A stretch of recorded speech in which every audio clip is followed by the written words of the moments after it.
the blackened remains of the only source of electricity inside the Gaza Strip. Egypt and Israel are still supplying a little power, but since this plant was hit, 80% of Gaza's 1.8 million people now have only 4 hours of electricity a day. The Israeli military hit Gaza's infrastructure hard. We pleaded 4 times with the Israeli army not to target us.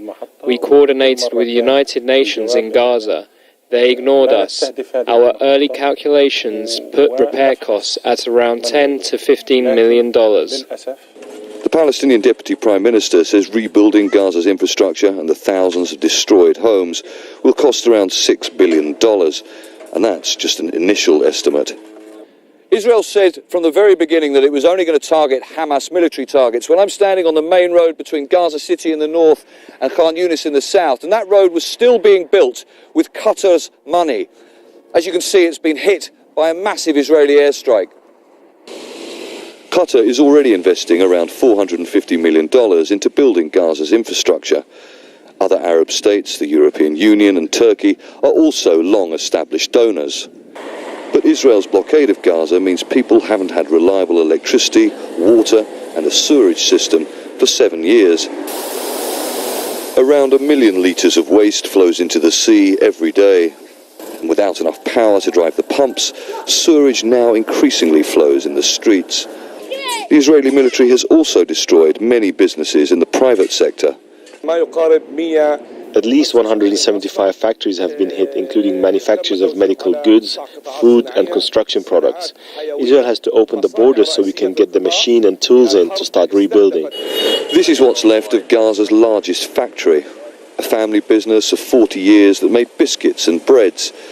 The owner says just repairing the structural damage could cost $2 million.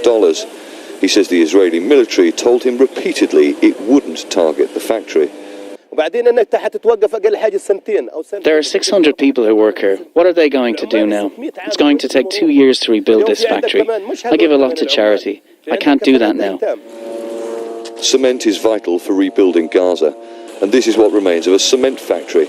The company had only just finished $3 million worth of repairs from the 2008, 2009 and 2012 conflicts. This factory has been hit 4 times during the previous wars. It's going to cost me another $1 million to repair this time. We hope the international community can help. Israel says it's completed the destruction of Hamas's tunnels. It has also destroyed many of the buildings that used to meet the basic needs of Gaza's people.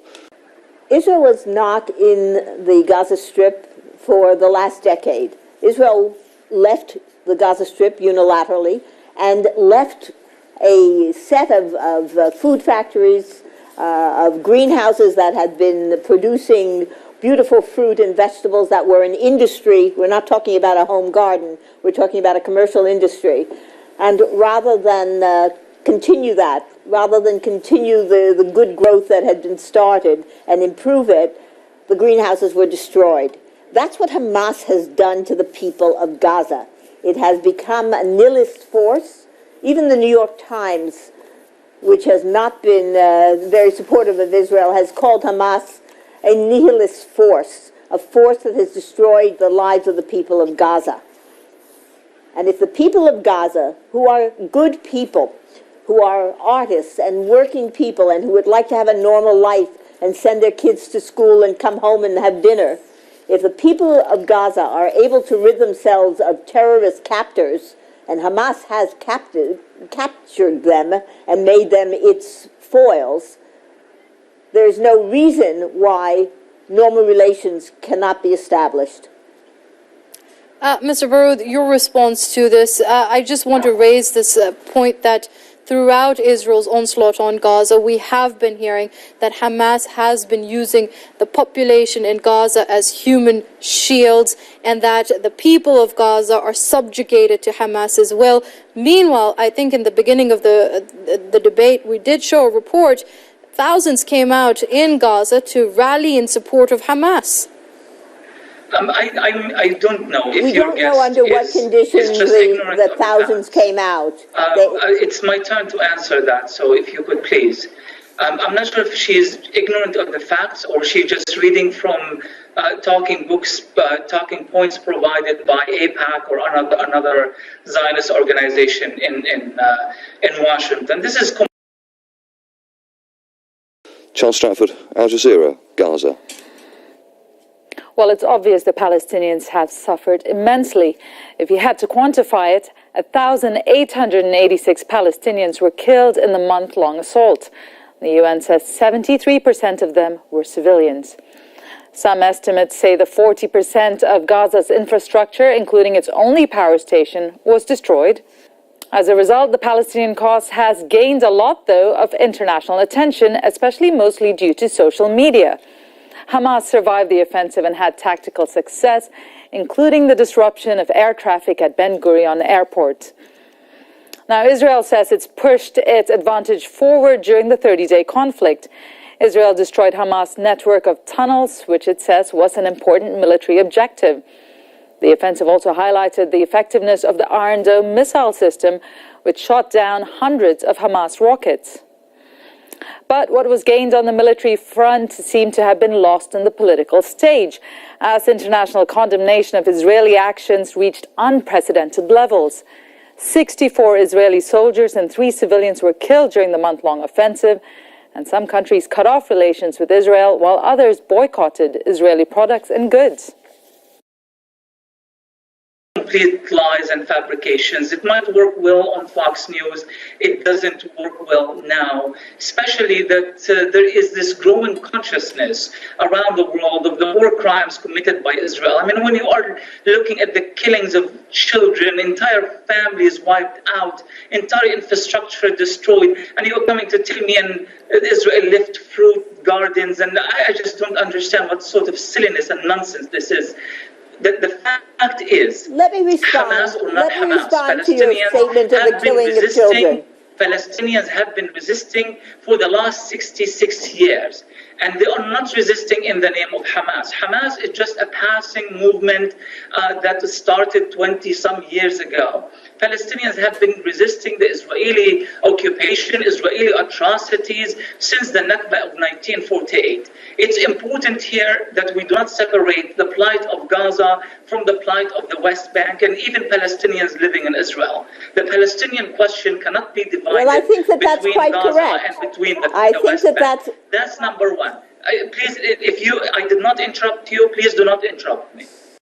All right, I understand that, and I'm certainly not defending Hamas, but as you and I spoke about a few hours ago, the demands that they are making, there are even many Israelis who say those demands are not unreasonable, the demands of lifting the economic blockade, or what Israel calls isolation of Gaza. If Hamas wants that, and it's not unreasonable, why not at least take steps in that direction so as to create a path to peace? Well, those issues were on the table in Cairo, and we're willing to discuss those issues. The people of Gaza are not our enemy, and if we can try to normalize the relationship, that's a good thing for Israel, it's a good thing for Gaza.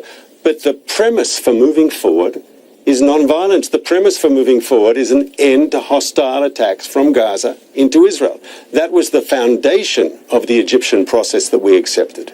And we're not going to negotiate under fire. We're not going to talk about easing pressure on Gaza. Let's talk about that. And you're not willing to negotiate under fire. Israeli delegates to the Cairo peace talks have left. Aren't most peace talks conducted while hostilities are going on? We're talking about a ceasefire. We're not talking about peace talks. And let's be clear, Jake. Israel accepted the Egyptian initiative. We accepted it 3 weeks ago. We accepted that there should be a complete unconditional cessation of all fighting and that we should discuss the issues. And the place to solve these issues is in talks through the Egyptians to try to find ways to make this ceasefire stick. But it can only work if you want to make the ceasefire stick. And unfortunately, Hamas has shown that they are nihilistic, that they are unfortunately callous, and that they are their whole view is not maybe dissimilar from ISIS in Iraq. This violent jihad above everything else, of course, above the people of Gaza. They sacrifice willingly, with relish, the lives of the people of Gaza on the altar of their violent ideology. I want to barış yapıyoruz zaman kazanmak için. 2 a.m. on May 31st, 2010, Israeli commandos board the Mavi Marmara in an effort to prevent its passage to Gaza. Nearly 500 people from all over the world were on board. By the morning, 9 of them would be dead. New footage released on the second anniversary shows scenes of what is said to be those killed. 2 years later, people from all over the world, including prominent figures from Palestine, were again aboard the ship. While not setting sail, the message remained the same. Well, the mood is very strong towards Palestine and supporting Palestine and to break the siege around Gaza. So this is all what we are speaking about all the time. And of course, we are speaking about the sacrifices which happened on this ship. So the feeling is very high, very emotional. Chidam Topçuoğlu's husband made the ultimate sacrifice. Çetin Topçuoğlu was one of the 9 killed. After losing her husband, she was then arrested by Israeli soldiers. This ship was our home, and they were uninvited guests. Actually, it's better to call them thieves. Since they were uninvited, we confronted them, and then the problems happened. Israel has denied all Turkish requests for an apology, declaring it was acting in self-defense. 2 years after relations deteriorated between Israel and Turkey over those deaths of the 9 Turkish activists on this very ship, relations are bound to get even more strained, as a Turkish court will now hear the indictment of 4 former high-ranking Israeli military officers said to have been overseeing that attack. I get your response to something that Palestinians are saying, not Hamas, but the Palestinian Authority in the West Bank. They are saying that Israel has committed war crimes during these military operations and should be brought before the International Criminal Court. Your response? Ludicrous. Israel does not target civilians. Israel does not commit war crimes. In any combat situation, accidents can happen, civilians can get caught up in the crossfire, but that's very different from a war crime. If the United States now takes the decision to launch attacks against ISIS with your own air power, can you assure that there won't be innocent civilians killed? It could happen, but it's not a war crime because you're not deliberately targeting civilians. You're trying to hit a ferocious and ruthless enemy. It's the same for Israel. Number 2, yes, Hamas was elected democratically by the Palestinian people. And I would say even if Hamas was not elected democratically by the Palestinian people, this is besides the question. We are talking about a genocidal aggression against the Palestinian people. What do you expect them to do? They will fight you at every corner, at every street. They will come to your cities. They will come to your borders. They will do all that is in their power to protect their children. And they will. Yesterday, today, and tomorrow. This is the way it has been going for the last 66 years. What you need to do is some soul searching. Why are Palestinians resisting? If it were not for the fact that Israel is an occupying power, if it were not for the fact that Israel is a lethal, deadly, genocidal power, why would Palestinians be resisting? Palestinians are some of the most educated people in the entire Middle East. They would love to just build their lives and create a prosperous future for their children. But do you create that sort of landscape and platform for Palestinians to create that sort of prosperous future with your sieges and your wars and your military aggressions and your occupations? Of course not. So what do you expect from them? My esteemed colleague completed his thoughts. Just like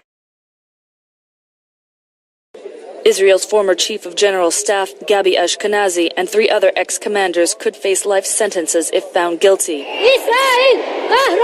Meanwhile, thousands from all across the country gathered in Istanbul's Taksim Square in support of Palestine. At first, I'm a Muslim because it's my first connection with them. But even if I'm not a Muslim, I'm a human, of course, and I feel their pain. While economic ties between the 2 sides remains, diplomatic ties are still stressed. Ankara has long aligned itself with its Muslim brothers in Palestine, but the incident 2 years ago on a Turkish vessel has been seen as a personal affront against Turkey itself, translating into resentment amongst many. Far beyond and expect Israeli Merkava tanks supported and financed by the United States to come and run over their bodies and kill their children. Okay. They can't do that. Now I will interrupt you. You are spewing propaganda. You are spewing propaganda, and you are causing the people of Gaza to continue to live in pain.